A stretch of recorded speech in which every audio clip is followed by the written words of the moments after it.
I just drugged the band director. I got a brand new saxophone.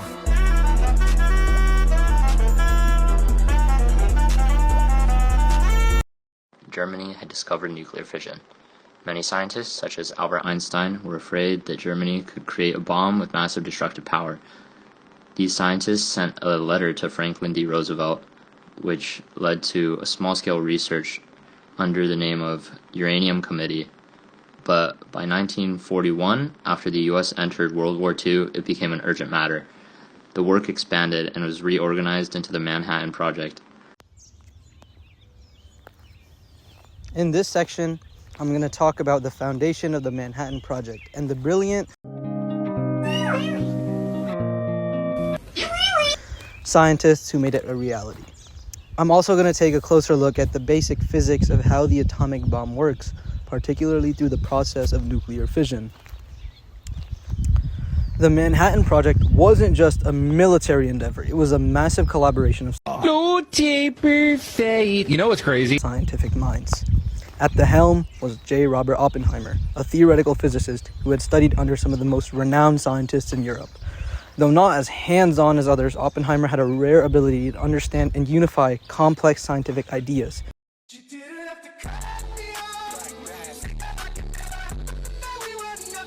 And made him the key scientist in leading this project. But Oppenheimer didn't do it alone. The project brought together a generation of physicists. Enrico Fermi, who had already created the first controlled nuclear chain reaction in Chicago in 1942. Niels Bohr, whose understanding of atomic structure laid the theoretical foundation for the project.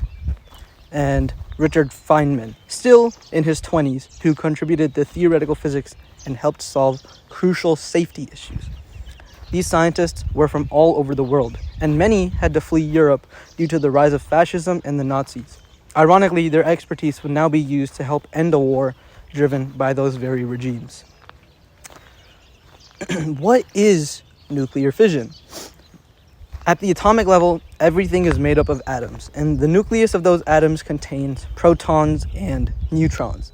In some heavy elements like uranium-235 or plutonium-239, the nucleus is unstable enough that if it's hit by a neutron, it can split apart. When it splits, it forms two smaller atoms called fission fragments and releases a tremendous amount of energy. Passed away, he gets 5 big booms. Boom! Boom! Boom! Boom! Boom! This energy comes from what's known as mass energy conversion. Basically, a tiny bit of mass is converted directly into energy, as described by Einstein's famous equation E equals mc squared. But that's not all. Fission also produces 2 to 3 more neutrons, which can then hit other atoms, causing them to split too.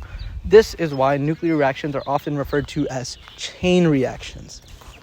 Now, if you can sustain that chain reaction, you can use nuclear energy in a power plant. But if you release all that energy in a short amount of time in an uncontrolled chain reaction, you're going to get a nuclear explosion. A key concept in making a nuclear bomb is something called critical mass. This is the minimum amount of material needed to maintain a chain reaction. If you have less than this amount, the reaction fizzles out. But if you bring enough material together quickly, the chain reaction becomes supercritical, and the result is an explosion. The Manhattan Project developed 2 different bomb designs. Little Boy, which used uranium-235, worked with a gun-type design, literally firing one piece of uranium into another to reach critical mass. Batman, which used plutonium-239, was a more complex bomb. Plutonium's spontaneous fission rate made the gun-type design unreliable, so scientists used an implosion method. Explosives surrounding a plutonium core compressed it rapidly into a supercritical state.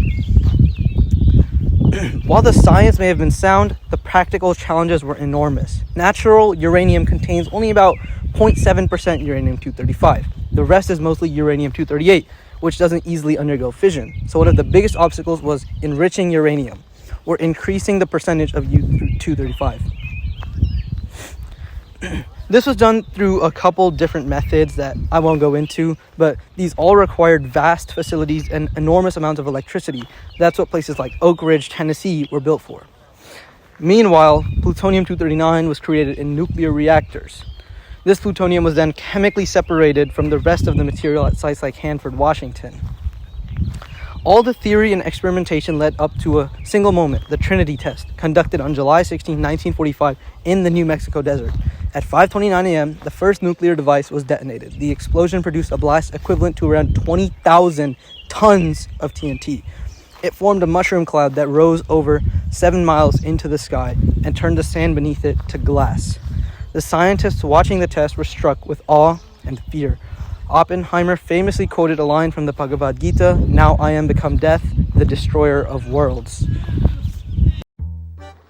That was painstakingly long. It's okay, guys. My section is 2 whole minutes shorter. You'll live.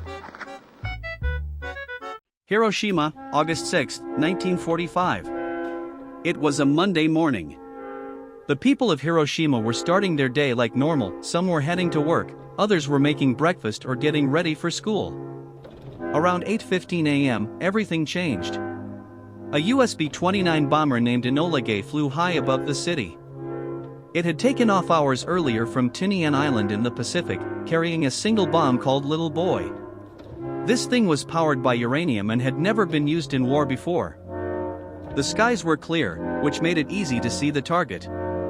Hiroshima had been left mostly untouched by bombing raids up to that point, so people weren't expecting anything major. The crew dropped the bomb from about 31,000 feet. It fell silently for about 43 seconds before exploding around 1,900 feet above the ground. The explosion was massive. We're talking about a fireball that reached millions of degrees in temperature. In an instant, buildings were torn apart, people were vaporized, and a huge mushroom cloud rose into the sky. The heat and shockwave leveled almost everything within a 1-mile radius. Around 70,000 people died right away. Fires broke out all over the city, and radiation from the blast caused horrible injuries that doctors didn't even know how to treat. Some people who were farther away survived the blast, but many died later from burns, radiation sickness, or injuries from falling buildings. It was pure devastation. Nagasaki, August 9, 1945. 3 days later, the US dropped another bomb, this time on Nagasaki. The original target had been Kokura, but when the bomber got there, the city was covered in clouds and smoke from another bombing the day before. So they changed the plan on the spot and headed for Nagasaki instead. The bomber, AB-29 called Boxcar, was carrying a different type of bomb, Fat Man. This one was more powerful than Little Boy, using plutonium instead of uranium. It was a cloudy day, but they found a break in the clouds just in time. At around 11:02 a.m., they dropped Fat Man.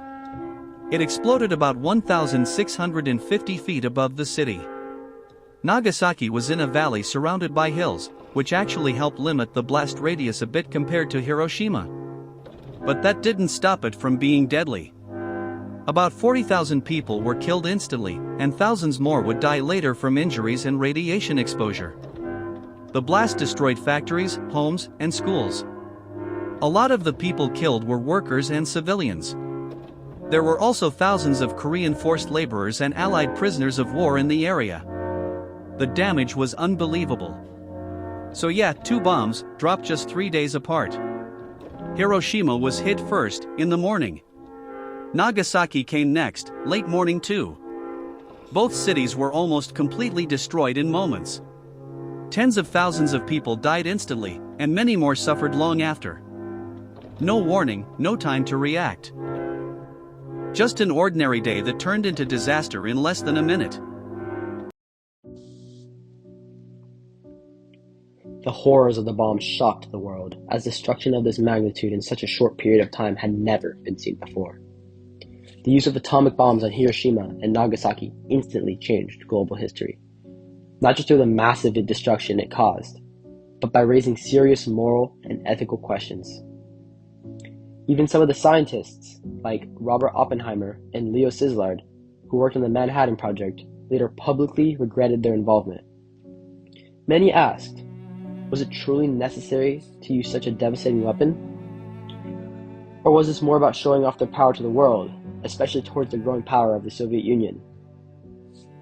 Many others criticized the US by saying they were morally in the wrong due to them bombing civilian areas, as over 100,000 civilians immediately died in both Hiroshima and Nagasaki after the bombings.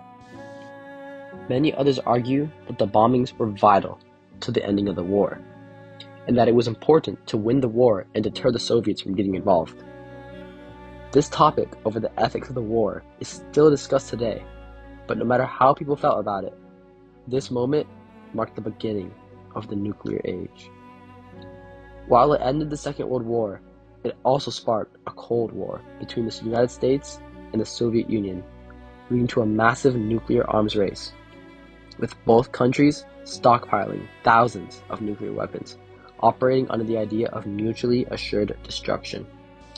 This was the belief that no one would launch a nuclear attack, because doing so would mean their destruction and the world's destruction. This fear shaped global politics for decades and is still with us today. In response to the danger of nuclear weapons, world leaders and organizations pushed for policies to prevent their spread. Treaties like the Nuclear Non-Proliferation Treaty and groups like the International Atomic Energy Agency, also known as the IAEA, were created to stop more countries from getting nuclear weapons and to monitor nuclear activity. However, the legacy of the Manhattan Project isn't just something political. It's something personal, something deeply human. Survivors of Hiroshima and Nagasaki, known as the Hibakusha, became powerful voices for peace and disarmament. Their voices have helped people around the world understand the human cost of nuclear war, beyond statistics or strategy. Culturally, the fear of nuclear war became a part of everyday life. It showed up in books, films, music, and even school drills. It changed how people thought about war, technology, and the future. The world became haunted by the idea that it could destroy itself with the push of a button. In the end, the Manhattan Project wasn't just a scientific breakthrough or a wartime strategy. It was a turning point in history, one that forced the world to face new and difficult questions. Could a powerful invention be both a victory and a tragedy? And how could we live in a world where such power exists? Even today, these questions still matter.